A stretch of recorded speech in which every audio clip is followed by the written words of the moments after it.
If you haven't figured out by now, most of my videos are done in a kind of vlog style. Pretty casual, pretty relaxed, pretty laid back. That's because vlogging is what I like to do. I have a vlog channel on YouTube too. I like it. It's fun. Very fun. So, today though, we are talking about tarot. Specifically the elemental correspondences for the 4 suits. So, typical tarot is cups, wands, swords, pentacles. There's some variation of that.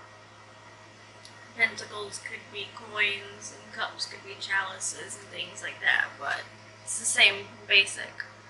And the most traditional form of tarot.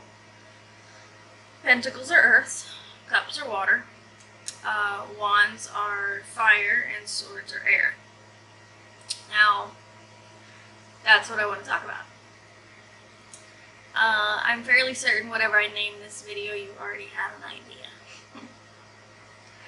So, I have always felt that wands and swords are backwards.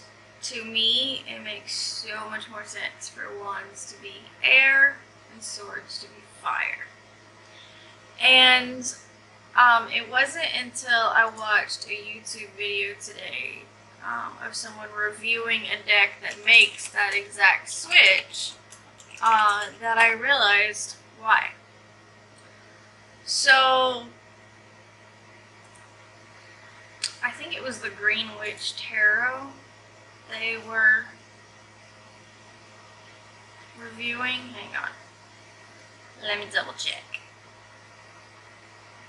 Hang on. Just a second. So, the way that the person that created the deck did the elements, they did keep pentacles as earth, which on an altar, if you do have a pentacle on it, it does represent earth. And chalice is representing water. That makes sense. My sage bundle's in it right now, but I have a chalice right here that I keep on my altar to represent water. I keep my sage smudge stick too in it, because I don't have the little shell right now, so it works. But for athames and wands, which in traditional tarot decks would be swords and wands, the person that created the deck kept it to the pagan witchcraft correspondences. Which for the altar, if you have an athame on your altar, and athames are sort of like daggers. They're like really small swords, daggery. They don't have to be sharp, but they basically look like a dagger type thing. Athames on an altar are represented with the fire element, not air. And if you have a wand on your altar, that is representative of air, not fire. So those two are switched from traditional tarot elements. And so in this deck, the Green Witch Tarot, she does that. She makes some other changes too, like the Empress is the Earth Mother, the Emperor is the Horn God, the Lovers are the Lady and the Lord. These are just other things that she kind of changes to keep it more witch themed. It's still a Rider-Waite-Smith tradition for the most part, with a few changes. But she does change the name to fit more in the witch realm. Court cards are still Page, Knight, Queen, and King. Now, I don't have this deck. I wasn't planning to get it. I do like how she switched athames or swords and wands though, because that's how it's always been in my mind. And when I got my first tarot deck, which was the Mystic Dreamers Tarot, this is the book that comes with it. It comes with a very nice book, and this is what I use to learn tarot. And in here, it does say swords are associated with air and focus on intellect. Wands are associated with fire and shows passions, drives, careers, and projects. So I did learn it that way, but I went through a period of years where I really wasn't touching my tarot anymore. But I was still doing witchy type things. So when I came back to tarot, I forgot that they are switched in tarot. And it didn't really fit to me anyway. To me, it makes more sense, and I'll explain more in a moment on why. So, like, I'm in a Facebook group called Tarot Nerds through Tarot. It's an amazing group if you want to join a group about tarot. By the way, they're amazing, they're supportive, it's great. It's an awesome group. Tarot Nerds. It's run by Shauna and Vix, I think is the other one that runs it with her. They're both really great. So they did a challenge, an Instagram challenge in March. And there were days, or there was basically a week for each element. And no, I got that wrong. It was a different one that was divided into weeks. There was 1 week of the challenge that was focused on the elements. That's what it was for Tarot Nerds. So, like, one day was Earth, and so it was taking the Pentacles suit and only that suit and asking, like, what does my body need right now? For Air, you take the Air suit only, and what does my mind need right now? For Water, what does my heart need? You use the Water suit only, etc., right? Makes sense. And I really liked the theme of that week. That was my favorite week of the challenge. I did really bad at not keeping up with challenges in March. April, I did great. I did every single challenge every day. I committed to it though, because I felt bad for how March went. But in March I was horrible at it. But that week, I did it because I really liked the theme of that week with the elements. And just using, like, this element from the suit to ask this question, and this element to ask this question. So, but I did it backwards. The day for Air, I drew from Wands. And the day for Fire, I drew from Swords. And it fit. Both days fit exactly, you know, it made sense for what I need in my life right now and what I kind of already knew I needed. But I didn't post them because I realized everybody was, I actually didn't even question it at first. I was just like, you know, Air Day came around, I'm like, Wands, I drew from my Wands. But then when I went to post it, because the Tarot Nerds group also had where you could post it on the posts in the group too. Like if you don't have Instagram, or if you wanted to put it in both places or whatever. And I looked at those posts, and of course the day for the Air question, everybody had posted Swords, and the day for the Fire question, everybody posted Wands. So I didn't post mine, because I still sometimes am afraid somebody's going to tell me I'm wrong, because that's not a thing I handle easily. It's just part of my personality, it's something I'm working on. Let's not get too psychological into that. It's one of the things I love about tarot is you make it your own. Really, nobody can tell you that your interpretation is wrong, because you can use your intuition. The base meaning of the card may not always be right. But I wasn't feeling as confident in tarot back in March as I already am now in May.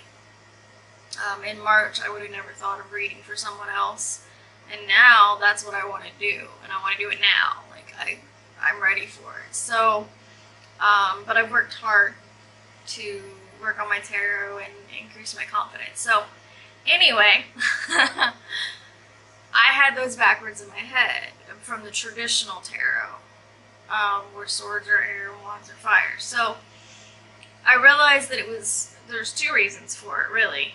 One is I had it with the altar correspondences, where the Athame represents fire and the wand represents air. And I kept just thinking, like, that makes more sense to me. To me, it makes sense that a sword is fire and a wand is air. I mean, I could even see a wand as earth, because you can have wands, you know, made of wood. But wands don't have to be made of wood, so air makes sense to me. And just today, I had another realization of why I feel that's the way they are, besides the witchcraft and the altar setup. And I found it really amusing, and as soon as I realized it, I was like, I'm making a video on this. I am a gamer, okay? I play video games. I have played video games since I was a very young child. Like the original Nintendo Entertainment System. Actually, the Atari was the first system I ever played on. I always liked role-playing games. Role-playing games have these just stories. Like, what I love the most about video games is stories. Because I love reading books too, and I find it kind of similar, except that in a video game, you're participating in the story too. And depending on how the game's set up, excuse me, depending on how the game's set up, you may be able to alter the outcome. There may be like 5 different endings or something. Kind of like a choose-your-own-adventure book. But I always loved reading, and I think that's why I like role-playing games so well. It's because it's all about the story. You know, you have to fight enemies, and you have to level your characters up and things like that. But for me, that's not the focus of the game. The focus is the story. Ooh, somebody got towed. That sucks. The focus is the story, and that's what I like about it so much. Well, my very first role-playing game, if any of you out there have played RPGs, my very first one was the original Final Fantasy on the original Nintendo. So I've been playing them a very long time. I will be 36 at the end of this month. So I realized that the correspondences I have for swords and wands actually come from video games. So most role-playing games have at least 3 different classes you can choose for your characters, or 3 different classes that exist for maybe like the party members you get in your party and things like that. If you have no idea what I'm talking about, I'm sorry. It's gonna be hard to explain it. There's always at least 3. There might be like 15, but there's always at least 3. You always have like a basic fighter who tends to use a sword. Most often he's going to use a sword and shield, or she, and they're going to be your defensive person. They're the ones that goes first in the battle and tries to take the most damage because they can handle more damage. They're defensive. That's why they have a shield. There's almost always a stealth type character, maybe like a rogue or a thief it could be called. Sometimes instead of that, it's more of like an archer type character too that uses a bow. That's cool too. I love using bows. And then the third one is some type of mage. And depending on the game, there might be like 5 or 6 types of mages you can be. But there's always at least one type of mage in these games. And mages always use wands or staves as their weapons. And in tarot, wands is traditionally the suit, but some decks change it to staves. Same thing. Some decks even change it to scepters, but I've also seen scepters in video games. Not nearly as common, just like it's not nearly as common in tarot decks to see scepters, but it does happen. It's, again, used with the mages. So, the mages are the ones that cast spells. You know, they might use offensive spells like ice and lightning and poison and fire and things like that. Or they might do healing spells. They might be the ones that heal your party when they're injured and things like that. Keep your party alive. So, all role-playing games, your characters have attributes. They have like strength and agility or dexterity, depending on the game. It's usually one of those. Constitution is usually one. That's usually related to their health. But wisdom and intellect are frequently in these type of games too as an attribute. It is only the mages that have wisdom and intellect stat that use them the vast majority of the time. Because the vast majority of the time in these games, wisdom and intellect affect things like how powerful your spells are, and your resource pool to cast those spells. It may affect like how large that resource pool is. Like maybe the more wisdom you have, the bigger your resource pool is, or something like that. So mages use intellect and wisdom, use wands and staves. That's air. To me, because air is intellect and communication and wisdom and all of that, so that completely fits to me. That's why I think of wands as air. And then swords being fire, well, swords are used by the warriors, and the warriors are the ones that charge in. they charge into battle. They're like ready to go and protect the rest of the people. And to me, that makes much more sense for fire to be the one that's like charging in, if that makes sense. Because fire, I look at not only just being very passionate, but also maybe a little not quite thinking things through. They just make the decision and do it instead of maybe thinking everything through. Headstrong, like, I can't think of the word. Like, there's a word in my brain, you know, and then it happens. You have like a word in your brain, but you can't find the word. Is it because I'm getting old? I'm kidding. I'm only gonna be 36. I know I'm not old. What's the word? I mean, they just basically charge in. That's what they do. It's kind of their job. So to me, it makes sense that that's fire and not air, because an air person would be the type to think, make a plan. You know, maybe we should go around and flank them, or, you know, this person should stand over here and this person should go. Like, we got to work all this out first. They're not just going to charge in without thinking.